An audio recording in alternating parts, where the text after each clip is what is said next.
Hey everyone, welcome. Today we're going to put on our detective hats and dig into a really fascinating and pretty high severity vulnerability, one where a system's own warning signals were actually turned against it. So this is the central question, right? It's almost poetic. How can the very tool you build to spot attacks become the weapon that brings the whole thing down? This is the story behind CVE-2025-26529, a pretty nasty flaw in Moodle, which, as you probably know, is one of the biggest learning platforms in the world. This is a case where the watchdog literally became the attack dog. Okay, let's dive in. So here's how we're going to break it down. We'll start with the case file, get the basics. Then we'll look at the flawed design, the blueprint. After that, we'll reconstruct the entire attack, step by step. Then we'll cover the impact and the fix, and we'll wrap up with the big lessons we can all take away from this. All right, let's open the file on this one. First things first, we need to examine the evidence and get a clear, high-level picture of exactly what we're dealing with here. Okay, looking at the vitals here, there are a couple of things that should immediately make your security senses tingle.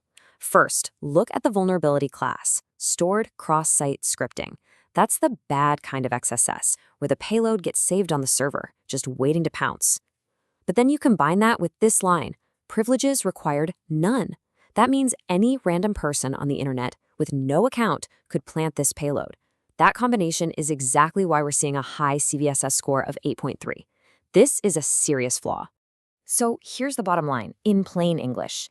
An attacker could basically trick Moodle into writing down a malicious script in its own security diary. Then all the attacker has to do is wait. Sooner or later, a system admin is going to do their job, they're going to go review those logs, and boom, the trap springs. That script runs in their browser with all their permissions, and it's pretty much game over. So how on earth was this even possible? Well, to figure that out, we've got to go back to the original blueprints. We need to look at what this feature was supposed to do and pinpoint the fatal assumption the developers made. And the scene of the crime is this, the Moodle live log. For any admin, this is mission control. It's their real-time view into everything happening on the site. Who's logging in, what's airing out, and any potential security alerts. It's meant to be their source of truth, their window into the health and safety of the platform. And this quote just nails the core problem, the flawed assumption. The developers completely trusted their own internal system messages. Their logic was, hey, our security filter is generating this log that says I blocked an attack. Since we generated it, the message itself must be safe. But what they totally missed was that an attacker could control the content of that supposedly safe message. This oversight has a name, and it's a classic trap we see all the time, the privileged sync fallacy. It's this idea, which is totally wrong by the way, that because a page is only for admins, you can be a little more relaxed with security. The thinking is, oh, only admins see this, they're trusted. But in reality, those admin interfaces are the highest value targets on the entire application. So now let's see how an attacker weaponized that misplaced trust. Okay, this is where it gets really juicy. We're now at the heart of our investigation. We're going to reconstruct the entire attack, step by step, showing how an attacker goes from zero access to owning the whole system. This whole attack chain is just incredibly clever. Let's walk through it.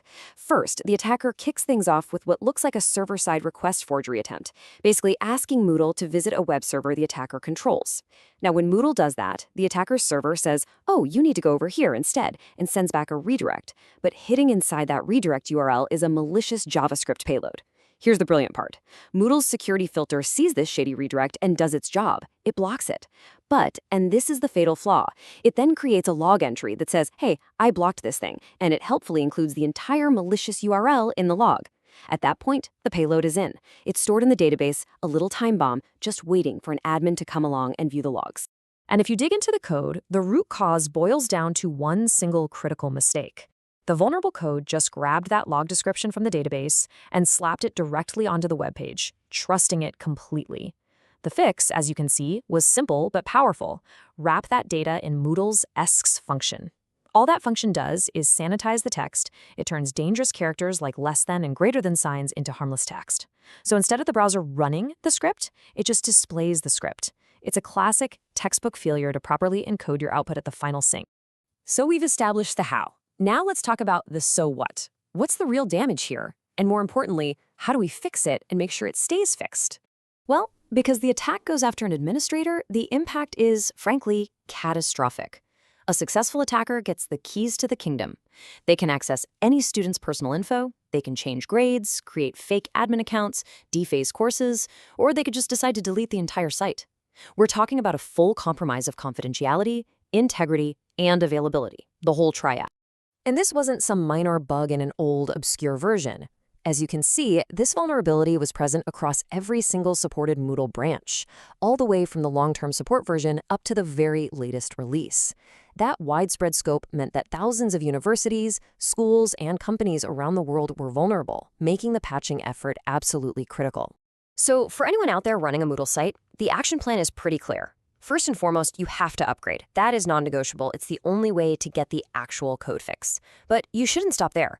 For a really solid defense, you want layers. Implementing a good content security policy, a CSP, is a fantastic second layer. It basically tells the browser, hey, only run scripts from these trusted places, which can stop an attack like this in its tracks, even if the vulnerability exists. And of course, basic security hygiene applies. Use the principle of least privilege. Does everyone on your team really need to see the live logs? Probably not. Okay, so our forensic investigation is complete. But we're not quite done. You know, the most important part of any security incident is the debrief. What did we learn? How can we use this to get better and prevent the next one? And first off, we've got to give a shout out to the person who found this. The vulnerability was discovered and responsibly disclosed by a researcher named Alvaro Balada. This is just a perfect example of how crucial independent security researchers are to the health of the open source software we all rely on every day. For all the developers watching, the takeaways here are crystal clear. Number 1, sanitize at the last mile. Always encode data right before you send it to the browser. Treat all data as untrusted, even if it came from your own database. Number 2, if it renders in a browser, it's an attack surface. That includes log viewers, admin panels, everything. And finally, please remember that the data inside your security logs is inherently dangerous. It literally contains the attacks you're blocking. Never, ever display it raw. And for the security teams out there, this case is such a powerful reminder of a few core truths. You absolutely have to monitor your monitors. Your own security tools are high-value targets.